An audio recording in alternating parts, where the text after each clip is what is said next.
Hello and welcome to the Tottenham America channel. Today we'll be reviewing Tottenham Hotspur's calamitous 2-4 defeat at the hands of Brighton and Hove Albion at the Amex Stadium for their first game after Christmas Day.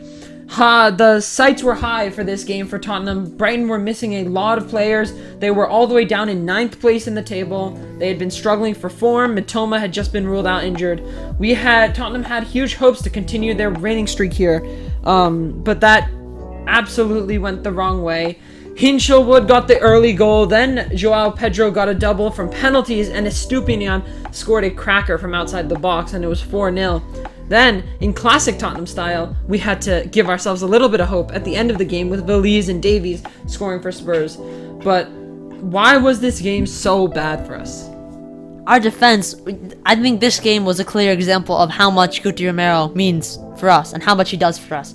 Just one game without him and we fall apart. We saw how we fell apart without him and Van de Ven after Van de Ven got injured and Romero got suspended. Yep. Those were some bad games where defensively we were just terrible. I mean, attacking wise, we were pretty good. We did pretty well. Except today, we did well attacking. We were creative, but we just could not take our chances. It could have easily been 4-4 if, I say, Kulusevski could have taken that chance and we could have been a little more clinical. Could have been easily 4-4. In my eyes, I think the first half was definitely absolutely shambolic defensively. We were really, really bad. But really, the only goal that was a direct result of our defenders was Hinchelwood's goal in the first 11 minutes.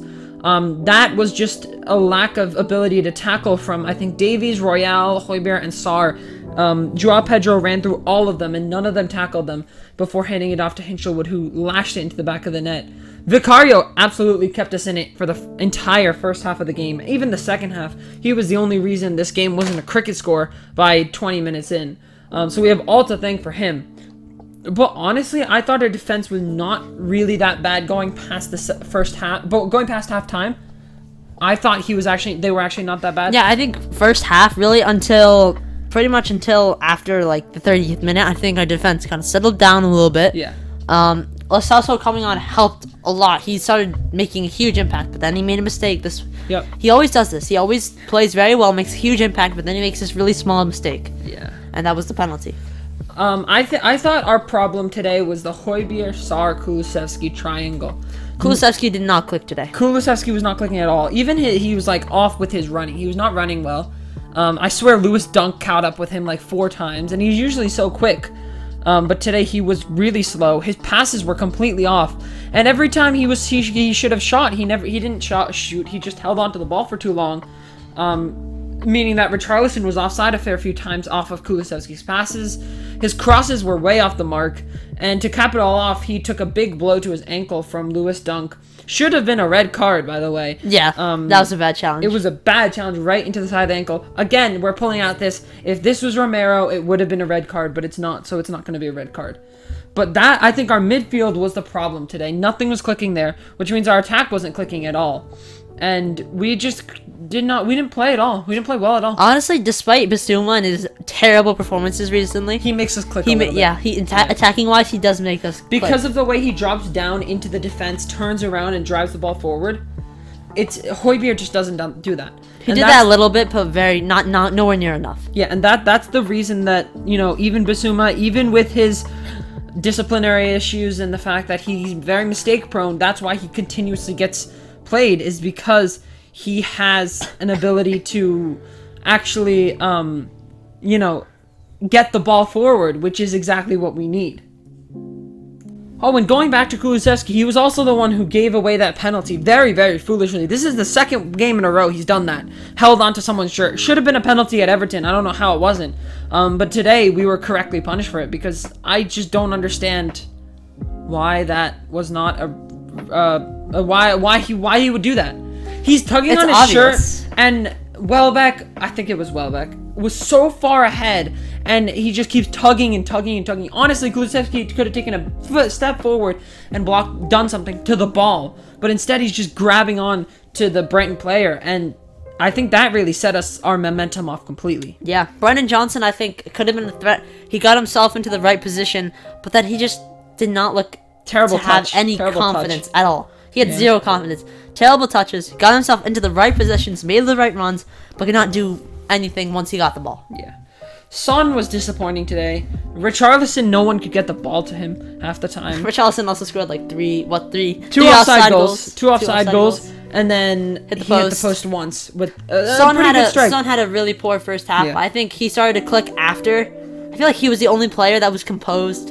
And I would say Brian Heel and Kulusevski talking about when it was like after we had scored those first 2 goals. Son looked like he was the only one who could actually keep the ball and try and ping it around their box, you know? Yep. Kulusevski and Heel in those last closing minutes. But that's also a lot from experience, though, too. I think. But Kulusevski and Heel were shambolic in those last couple bad. minutes. Like, we just needed a ball to go to Heel. It was all their decision making. Sorry, not Heel. Veliz. It was all their decision making. Yeah. That was the only thing. Like, get a ball to Veliz. If you watch any of Alejo Veliz's goal compilations from before he came to Spurs, 90% of his goals are headers.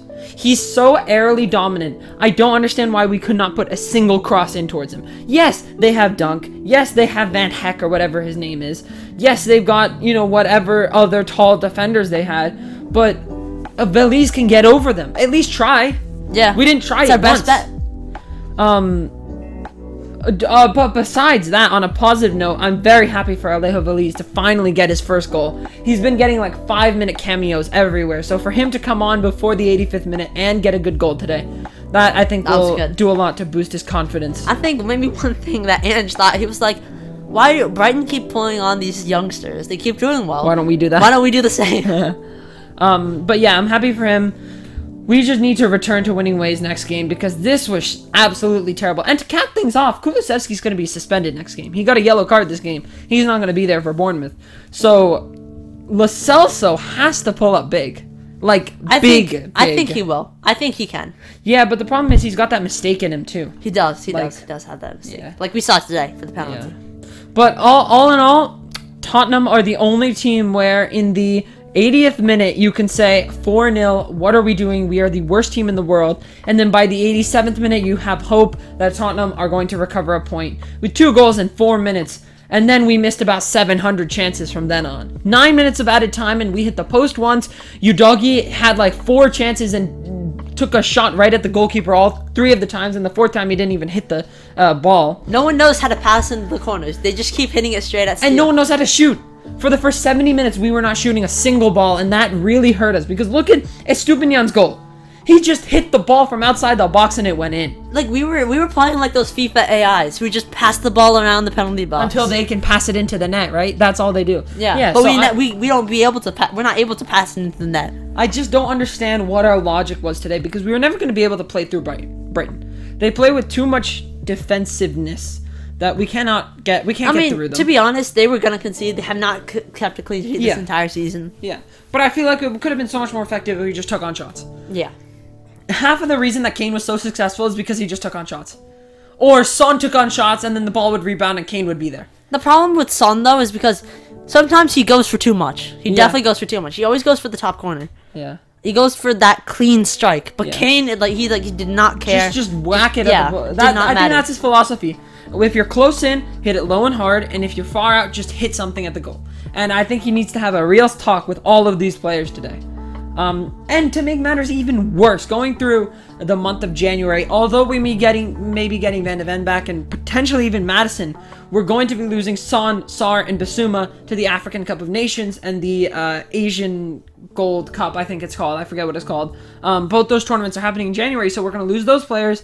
And so Bentancur is not even going to be back. We're not going to have a midfield, and it's going to be Højbjerg and Skip all over again. Oh no! So it's going to be certainly a ride. But that's all from us for this 4-2 defeat to Brighton. Somehow we went from going 4-0 down to having hope that we could turn it around to 4-4 in about 4 minutes. Just the life of a Tottenham fan. If you enjoyed and want to see more Spurs content, make sure you like and subscribe to the channel. Comment down below if you want what you want to see more of on this channel and your thoughts on this game. And until next time, come on, you Spurs!